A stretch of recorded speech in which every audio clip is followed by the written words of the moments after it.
ಫಲಿತಾಂಶಕ್ಕೂ ಮೊದಲೇ ಸೈನಿಕನಿಗೆ ಸೋಲಿನ ಭೀತಿ ಕಾಡಲಿಕ್ಕೆ ಪ್ರಾರಂಭವಾಯಿತಾ? ನಿನ್ನೆಯಷ್ಟೇ ನಡೆದಿದೆ ಮತದಾನ ಚನ್ನಪಟ್ಟಣದಲ್ಲಿ ಸಿಪಿ ಯೋಗೇಶ್ವರ್ ಅವರಿಗೆ ಮುಳುವಾಯ್ತಾ ಜಮೀರ್ ಅವರ ಮಾತು?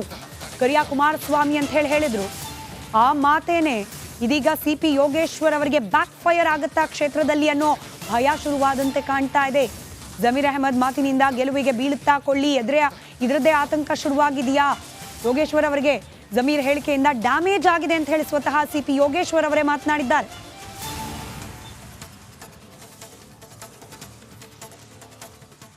जनता दल को उनको वोट टाइम को जाना मंजूर नहीं, कई के वास्ते जनता दल को जाना मंजूर नहीं तो बीजेपी से खतरनाक कालिया कुमारस्वामी कर को तो वापस घर को वापसी कती जनता दल को उनको वोट टाइम को जाना मंजूर नहीं, कई के वास्ते जनता दल को जाना मंजूर नहीं तो बीजेपी से खतरनाक कालिया कुमारस्वामी कर को तो वापस घर को वापस. ಚನ್ನಪಟ್ಟಣ ಉಪಚುನಾವಣೆಯ ಕದನದಲ್ಲಿ ಈಗಾಗಲೇ ಕೂಡ ಅಭ್ಯರ್ಥಿಗಳ ಭವಿಷ್ಯ ಮತಪೆಟ್ಟಿಗೆಯಲ್ಲಿ ಭದ್ರವಾಗಿದೆ. ಈಗೇನಿದ್ರು ಕೂಡ ಅಭ್ಯರ್ಥಿಗಳು ಸೋಲು ಗೆಲುವಿನ ಲೆಕ್ಕಾಚಾರವನ್ನು ತಮ್ಮ ಮುಖಂಡರ ಮುಖಾಂತರವಾಗಿ ಮಾಡ್ತಾ ಇದ್ದಾರೆ. ನಮ್ಮ ಜೊತೆಗೆ ಕಾಂಗ್ರೆಸ್ ಅಭ್ಯರ್ಥಿಯಾಗಿರುವಂತಹ ಸಿಪಿ ಯೋಗೇಶ್ವರ್ ಅವರು ಇದ್ದಾರೆ. ಅವರನ್ನು ಮಾತಾಡಿಸ್ತಾ ಹೋಗ್ತೇನೆ. ಸರ್, ಚುನಾವಣೆ ಮುಗಿದಿದೆ, ಹೇಗಿದೆ ಸರ್ ಕಾನ್ಫಿಡೆನ್ಸ್? ನಾವೇನು ಕಾನ್ಫಿಡೆಂಟ್ ಆಗಿದ್ದೀವಿ, ಆ ಥರ ಏನು ಹತಾಶೆ ಏನಿಲ್ಲ. ಹೋರಾಟ ಉಪಚುನಾವಣೆ ಅಂದಮೇಲೆ ಅಷ್ಟು ಸುಲಭವಾಗಿ ಯಾರೋ ಒಬ್ಬರು ಗೆದ್ದು ಬಿಡ್ತಾರೆ, ಯಾರೋ ಒಬ್ಬರು ಸೋತು ಬಿಡ್ತಾರೆ ಅಂತ ಹೇಳೋಕ್ಕಾಗಲ್ಲ. ಸಮಬಲದ ಹೋರಾಟ ಇರ್ತದೆ. ಈ ಚುನಾವಣೆಯೂ ಹಾಗೆ ಆಗಿದೆ. ಒಂದು ಸಾಂಪ್ರದಾಯಿಕವಾಗಿ ಇದು ಹೇಳಿ ಕೇಳಿ ಹಳೆ ಮೈಸೂರು ಭಾಗ JDSನ ಒಂದು ಭದ್ರಕೋಟೆ ಅಂತ ಪ್ರೂವ್ ಮಾಡಲಿಕ್ಕೆ ಮೊನ್ನೆ ಪಾರ್ಲಿಮೆಂಟಲ್ಲಿ ಇಲ್ಲಿ ರಾಜೀನಾಮೆ ಹೋದಂಥ ಕುಮಾರಸ್ವಾಮಿ ಅವರು ಏನೂ ಇಲ್ಲದೆ ನಿರಾಶಯವಾಗಿ ಮಂಡ್ಯದಲ್ಲಿ ಗೆಲ್ತಾರೆ. ಇಲ್ಲೂ ಕೂಡ 2 ಬಾರಿ ಬಂದು ಗೆದ್ದಾಗಲೂ ಕೂಡ ಅವರು ಏನು ಎಲ್ಲೂ ಪ್ರಚಾರಕ್ಕೆ ಬರೋಲ್ಲ. ಬಸ್ ಸ್ಟ್ಯಾಂಡಲ್ಲಿ ಬಂದು ಕೈ ಬೀಸಿ ಅರ್ಜಿ ಹಾಕಿ ಹೋಗ್ತಾರೆ, 2 ಸಾರಿ ಗೆಲ್ತಾರೆ. ಅವ್ರದ್ದೇ ವಂಶದ ಕುಡಿ ಅವ್ರ ಮಗ ನಿಂತಿದ್ದಾರೆ ಈಗ, ನಿಖಿಲ್ ಕುಮಾರಸ್ವಾಮಿ. ಆ ತಂದೆ ಕುಮಾರಸ್ವಾಮಿಯವರ ವರ್ಚಸ್ಸು ಆಶೀರ್ವಾದ, ಅವರು ಸೆಂಟ್ರಲ್ ಮಂತ್ರಿ ಆಗಿದ್ದಾರೆ. ಅದಕ್ಕಿಂತ ಅವ್ರ ತಾತ ಒಂದು ಪ್ರಾದೇಶಿಕ ಪಕ್ಷದ ಪಿತಾಮಹರವರು. ದೇವೇಗೌಡರು ಅನ್ನೋದು ಇನ್ನೂ ಜೀವಂತವಾದಂಥ ದೈತ್ಯ ಶಕ್ತಿ ನಮ್ಮ ಸಮಾಜದಲ್ಲಿ. ಅವರಿಬ್ಬರು ಇನ್ನೂ ಪ್ರಬಲವಾಗಿರಿ ಒಬ್ಬ ಮೊಮ್ಮಗನ್ನ ಗೆಲ್ಸ್ಕೋಬೇಕು ಅಂತ ಹಠ ತೊಟ್ಟಾಗ ದೇವೇಗೌಡರು ತೊಡೆ ತಟ್ಟಿ ಅವರ ಈ ಇಳಿ ವಯಸ್ಸಿನಲ್ಲೂ ಗ್ರಾಮ ಪಂಚಾಯಿತಿಗಳ ಮಟ್ಟಿಗೆ ಬಂದು ಚುನಾವಣೆ ಮಾಡಿದ್ದಾರೆ. ಮತ್ತು ಅವರು ಅದು ಮಾಡಿದ್ದಾರೆ, ಏನು ನಾನು ಮೊಮ್ಮಗನ ಗೆಲ್ಸ್ಕೊಂಡೇ ಹೋಗ್ತೀನಿ ಅಂಥೇಳಿ ಅವ್ರು ಹೋರಾಟ ಮಾಡಿದ್ದಾರೆ. ಹಂಗಾಗಿ ಬಹುತೇಕ ಒಕ್ಕಲಿಗ ಸಮುದಾಯ ಇರೋದ ಕಡೆ ಸ್ವಲ್ಪ ಅವ್ರ ಕಡೆ ಒಲವು ಜಾಸ್ತಿ ಇರ್ಬೋದು. ನೋಡಬೇಕು, ನಮಗೂ ಸರ್ಕಾರ ಇದೆ, ಗ್ಯಾರಂಟಿ ಯೋಜನೆಗಳು, ಸರ್ಕಾರದ ವರ್ಚಸ್ಸು. ಮಾನ್ಯ ಮುಖ್ಯಮಂತ್ರಿ ಸಿದ್ದರಾಮಯ್ಯನವರು 2 ಸಾರಿ ಬಂದಿದ್ದರು ಕ್ಷೇತ್ರಕ್ಕೆ. DK ಶಿವಕುಮಾರ್ ಅವರು 2 ಸಾರಿ ಬಂದಿದ್ದರು, 2 ದಿವಸ ಬಂದಿದ್ದರು. ಅವರು ಕೂಡ ಪ್ರಚಾರ ಮಾಡಿದ್ದಾರೆ. ಮತ್ತು DK ಸುರೇಶು ಅವ್ರ ಟೀಮ್ ಎಲ್ಲ ಕೆಲಸ ಮಾಡಿದೆ. ಸಮಬಲದ ಹೋರಾಟ ನೋಡೋಣ. ಸರ್, ನೀವು ಒಕ್ಕಲಿಗರು, DK ಶಿವಕುಮಾರು, DK ಸುರೇಶ್ ಅವರು, ನಿಮ್ಮ ಜೊತೆಗಿರುವಂಥ ಬಹುತೇಕ ನಾಯಕರುಗಳು ಒಕ್ಕಲಿಗ ನಾಯಕರಿದ್ದರೂ ಕೂಡ ಆ ಒಕ್ಕಲಿಗ ಮತಗಳನ್ನು ಸೆಳೆಯುವಲ್ಲಿ ಎಲ್ಲಿ ವಿಫಲವಾಗಿದ್ದೀರಿ ನೀವು ಅಂತ?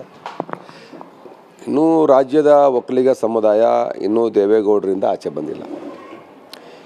ಯಾರು ಏನೇ ಹೇಳಿದ್ರು ಕೂಡ ಇನ್ನೂ ದೇವೇಗೌಡರೇ ನಮ್ಮ ಸಮುದಾಯದ ನಾಯಕರು ಅನ್ನೋ ಥರ ಬಿಂಬಿತ ಇದೆ. ಹಾಗಾಗಿ ಅದಕ್ಕೆ ನಿದರ್ಶನ ಕೂಡ ಇದೆ. ಏನೋ ಕ್ಷೇತ್ರಕ್ಕೆ ಕೆಲಸ ಮಾಡಿದ ಕುಮಾರಸ್ವಾಮಿ ಇಲ್ಲಿ ಬಂದು ಅರ್ಜಿ ಹಾಕಿದ್ರೆ ಗೆಲ್ಲುತ್ತೆ ಅಂದರೆ ಅದೇ ಕಾರಣ.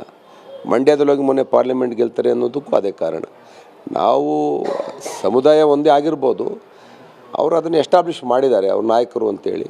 ನಮ್ಮ ಕಾಲಾವಕಾಶ ಬೇಕಾಗುತ್ತೆ ಈ ಭಾಗದಲ್ಲಿ ಅದನ್ನು ಅಳಿಸ್ಬೇಕಾದ್ರೆ. ಈ ಚುನಾವಣೆ ನಿಜವಾದಂಥ ಪೈಪೋಟಿ ಇರ್ತಕ್ಕಂಥ ಚುನಾವಣೆ. ಅವರೆಲ್ಲ ಶಕ್ತಿನೂ ಕೂಡ ಕ್ರೋಢೀಕರಿಸಿ ಖುದ್ದು ದೇವೇಗೌಡರು ಕುಟುಂಬ, ಅವ್ರ ಮಗ, ಅವ್ರ ಪಾರ್ಟಿ ಮತ್ತು ಹಳೆ ಮೈಸೂರು ಭಾಗದ ಎಲ್ಲ ಪ್ರಬಲ ನಾಯಕರು, ಸಮುದಾಯ ಮನೆಗೆ ಊರೂರಿಗೆ ಸೇರಿಕೊಂಡು 100 ಜನ 1000 ಜನ ಬಂದು ಚುನಾವಣೆ ಮಾಡಿದ್ದಾರೆ. ಅದು ಒಂದು ಕಡೆ. ಜೊತೆಗೆ ಕಾಂಗ್ರೆಸ್ ಪಕ್ಷದ ನಾಯಕರು ನಮ್ಮವರು ಕೂಡ ಬಂದು ಚುನಾವಣೆ ಮಾಡಿದ್ದಾರೆ. ಭಾಳಷ್ಟು ಜನ ಕಾರ್ಯಕರ್ತರು, ಮುಖಂಡರು ಚುನಾವಣೆ ಮಾಡಿದ್ದಾರೆ. ಸಮಬಲದ ಹೋರಾಟ, ರಿಸಲ್ಟ್ ಏನು ಬೇಕಾದ್ರೂ ಆಗ್ಬೋದು. ಸರ್, ಪ್ರಮುಖವಾಗಿ ಈಗ ಸಿದ್ದರಾಮಯ್ಯನವರು ಕೂಡ ಪ್ರಚಾರಕ್ಕೆ ಬಂದಿದ್ದರು, ನಿಮ್ಮ ನಾಯಕರು ಕೂಡ ಪ್ರಚಾರಕ್ಕೆ ಸಾಕಷ್ಟು ನಾಯಕರು ಬಂದಿದ್ದಾರೆ. ಆದರೆ NDA ಪರವಾಗಿಯೂ ಕೂಡ ಸಾಕಷ್ಟು ನಾಯಕರು ಬಂದಿದ್ದು, ಅದು ನಿಮಗೆ ಏನಾದರೂ ಹಿನ್ನಡೆ ತರುತ್ತಾ? ನಾನು ಈ ಭಾಗದಲ್ಲಿ BJPನ ಕಟ್ಟಲಿಕ್ಕೆ, BJP ಬೆಳೀಲಿಕ್ಕೆ ಭಾಳ ಕೆಲಸ ಮಾಡಿದ್ದೆ. 15 ವರ್ಷ ಹೋರಾಟ ಮಾಡಿದ್ದೆ. ನಾನು ಭಾಳ ಸ್ಯಾಕ್ರಿಫೈಸ್ ಮಾಡಿದ್ದೆ. ಬಿ ಜೆ ಪಿನೂ ಒಂದಷ್ಟು ಪ್ರಬಲವಾಗಿ ಈ ಭಾಗದಲ್ಲಿ ಇವತ್ತು ಬೆಳೆದಿದೆ. ಪುನಃ ಇಮಿಡಿಯೇಟ್ ಪಕ್ಷಾಂತರ ಮಾಡಿ ಈಗ ಕಾಂಗ್ರೆಸ್ ಬಂದು ನಿಂತಿರೋದು ಸ್ವಲ್ಪ ಜನಗಳಿಗೆ ಕನ್ಫ್ಯೂಷನ್ ಇದೆ, ಆತಂಕ ಇದೆ. ಕಾಂಗ್ರೆಸ್ಸು ಏನು ಬಿ ಜೆ ಪಿ ನಾಯಕರು ಭಾಳ ಈ ಕಡೆ ಬಂದು ಪ್ರಚಾರ ಮಾಡಿದ್ದಾರೆ. ನಾನು ನೋಡಿದೆ, ಯಡಿಯೂರಪ್ಪನವರು ಭಾಳ ಜನ ನಾಯಕರು ಬಂದಿದ್ದರು, ಸೋಮಣ್ಣವರು ಕೇಂದ್ರದ ಮಂತ್ರಿಗಳು ಮಾಡಿದ್ರು, ಜೊತೆಗೆ ನಮ್ಮ ಪಕ್ಷದವರು ಬಂದರು. ನೋಡಬೇಕು, ಎಲ್ಲ ಕಡೆ ಹೋರಾಟ ಇದೆ. ನನಗೆ ಯಾರು ಎಲ್ಲಿ ಬಂದರು ಎಲ್ಲೋದಕ್ಕಿಂತ ದೊಡ್ಡ ಇದೊಂದು ರೀತಿಯ ಕುರುಕ್ಷೇತ್ರ ಇದ್ದು ಥರ ನಡೆದಿದೆ.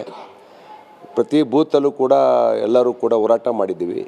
ನೋಡೋಣ ಏನಾಗುತ್ತೆ. ಸರ್, ಜಮೀರ್ ಅಹ್ಮದ್ ಅವರ ಭಾಷಣ ಏನಿದೆ ಅದು ಸಾಕಷ್ಟು ಜನರನ್ನು ಕೆಳಿಸ್ತು, ಒಕ್ಕಲಿಗರನ್ನು ಕೆಳಿಸ್ತು, ಹಿಂದೂ ಮತಗಳು ಡಿವೈಡ್ ಆಯಿತು ಅಂತನ್ನುವಂಥ ಮಾತುಗಳಿದೆ. ಅದನ್ನು ತಾವು ಒಪ್ಕೋತೀರಾ ಸರ್? ಸ್ವಲ್ಪ ಮಟ್ಟಿಗೆ ಡ್ಯಾಮೇಜ್ ಆಗಿದೆ ಅಂತ ನಮ್ಮ ಕಾರ್ಯಕರ್ತರು ಹೇಳ್ತಾ ಇದ್ದಾರೆ.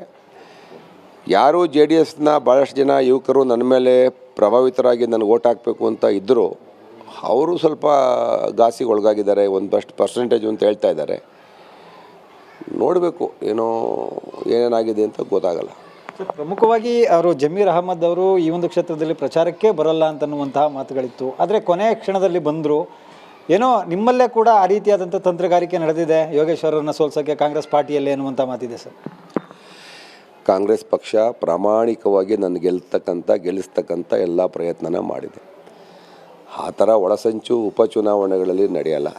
ಜಮೀರ್ ಅವರು ಕೂಡ ಭಾಳಷ್ಟು ಮತಗಳನ್ನು ಕ್ರೋಢೀಕರಣ ಮಾಡೋ ಪ್ರಯತ್ನದಲ್ಲಿ ಮಾಡಿದ್ದಾರೆ. ಅವ್ರ ಮಾತಿನ ರಭಸದಲ್ಲಿ ಒಂದಷ್ಟು ಹಳೆಯ ಸ್ನೇಹ ವಿಶ್ವಾಸಕ್ಕೆ ಮಾತಾಡಿರ್ಬೋದು.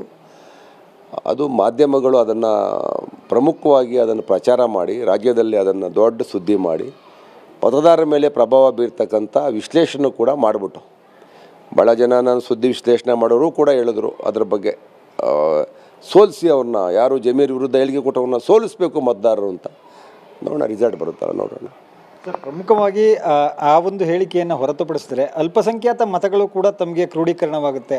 ಆದರೂ ಸಹ ತಾವು ಗೆಲುವಿನ ವಿಶ್ವಾಸವನ್ನು ವ್ಯಕ್ತಪಡಿಸ್ತಾ ಇಲ್ಲ. ಎಲ್ಲೋ ಒಂದು ಕಡೆ ಮುಂಚಿತವಾಗಿ ಸೋಲನ್ನು ಒಪ್ಕೊಂಡಂಗಿದೆ ಯೋಗೇಶ್ವರ್ ಅವರು. ಇಲ್ಲ, ಆ ಥರ ನಾನು ಯಾವುದೇ ದುರುದ್ದೇಶ ಉಟ್ಕೊಂಡು ಸೋಲು ಒಪ್ಕೋತಾ ಇಲ್ಲ. ಸಮಬಲದ ಹೋರಾಟ ಇದೆ. ಒಂದು ಸಮುದಾಯದ ಮತಗಳಿಂದ ಚುನಾವಣೆ ಗೆಲ್ಲೋಕ್ಕಾಗಲ್ಲ. ಮೇಜರ್ ಕಮ್ಯುನಿಟಿ ಇಲ್ಲಿ ಒಕ್ಕಲಿಗ ಮತಗಳೇ ನಿರ್ಣಾಯಕ. ಇಲ್ಲಿ ಬೇರೆ ಸಮುದಾಯ ಮತ ಇಲ್ಲದೆ ಹೋದರೂ ಕೆಲವು ಸಾರಿ ಒಕ್ಕಲಿಗ ಸಮುದಾಯ ಮತ ಇಟ್ಕೊಂಡೇ ಕುಮಾರಸ್ವಾಮಿ ಅವರು ಗೆದ್ದಿದ್ದಾರೆ. ಹಾಗಾಗಿ ನನಗೆ ಸಮಾಧಾನ ಇದೆ. ಈ ಸಾರಿ ಭಾಳ ಮೈನಾರಿಟಿ ಓಟ್ಗಳು ಬಂದಿದೆ ನಮಗೆ. ನೋಡಬೇಕು ಲೆಕ್ಕಾಚಾರಗಳು ಏನೇನಾಗುತ್ತೆ ಅಂತ. ಎಲ್ಲ ಒಂದು ಕಡೆ ಅನಿಸುತ್ತಾ ಸರ್, ನಾನು NDA ಭಾಗವಾಗಿಯೇ ಕೂಡ ಇರಬೇಕಾಗಿತ್ತು, ಕಾಂಗ್ರೆಸ್ ಪಕ್ಷಕ್ಕೆ ಹೋಗಬಾರ್ದಾಗಿತ್ತು, ಅಥವಾ JDS ಇಂದ ಟಿಕೆಟ್ ಕೊಡ್ತೀವಿ ಅಂತ ಅನ್ನುವಂಥ ಮಾತುಗಳೇನಿತ್ತು, ಆ ಥರ ಇದ್ದರೆ JDS ಇಂದನೇ ಸ್ಪರ್ಧೆ ಮಾಡಬೇಕಾಗಿತ್ತು, ಆ ಥರದ್ದೇನಾದ್ರು ಅನಿಸಿದೆಯಾ ಸರ್? ಇಲ್ಲ, ನನ್ನ ರಾಜಕೀಯ ತೀರ್ಮಾನ ಅನಿವಾರ್ಯ ಆಯಿತು.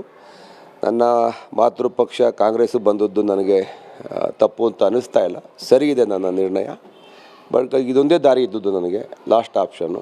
ಅವ್ರು ನನಗೆ ನಂಬಿಸಿ ಕೊನೆಗಳಿಗೆಯಲ್ಲಿ ಅವರು ನನ್ನನ್ನು ತ್ರಿಶಂಕು ಇದರಲ್ಲಿ ಇಡ್ತಾಯಿದ್ರು. ಹಾಗಾಗಿ ನನ್ನ ನಿರ್ಣಯ ಸರಿ ಇದೆ. ನನಗೇನು ಆ ಥರ ತಪ್ಪು ಭಾವನೆ ಇಲ್ಲ. ಕಾಂಗ್ರೆಸ್ ಬಂದು ನಾನು ಒಳ್ಳೆ ಕೆಲಸನೇ ಮಾಡಿದ್ದೀನಿ. ಕೊನೆಯದಾಗಿ ಕೇಳ್ತೀನಿ ಸರ್, ಈಗ ಕಾಂಗ್ರೆಸ್ಗೂ ಜೊತೆಗೆ ಮೈತ್ರಿ ಪಕ್ಷ, ನೀವು ರಿಸಲ್ಟನ್ನು ಎಷ್ಟು % ಕೊಡ್ತೀರಿ ಸರ್? ಅದು ಎರಡು ಪಕ್ಷಗಳು, JDS ಮತ್ತು BJP. ಇಲ್ಲಿ ನಂದು ಮತ್ತು ಕಾಂಗ್ರೆಸ್ಸು ಎರಡೂ ಸಮಬಲ ಇದೆ. ಈಗೂ ಹಾಕ್ಬೋದು, ಹಾಕ್ಬೋದು. 50-50 ಅಂತೀರಾ? 50-50. Thank you sir. ಇದಿಷ್ಟು ಕಾಂಗ್ರೆಸ್ ಅಭ್ಯರ್ಥಿಯಾಗಿರುವಂತಹ CP ಯೋಗೇಶ್ವರ್ ಅವರ ಮಾತಾಗಿರುವಂಥದ್ದು. ಕ್ಯಾಮ್ರಾ ಪರ್ಸನ್ ವಿನೋದ್ ಜೊತೆ ಮಹದೇವಸ್ವಾಮಿ ಕುರುಣೇಗಾಲ, ರಿಪಬ್ಲಿಕ್ ಕನ್ನಡ, ರಾಮನಗರ.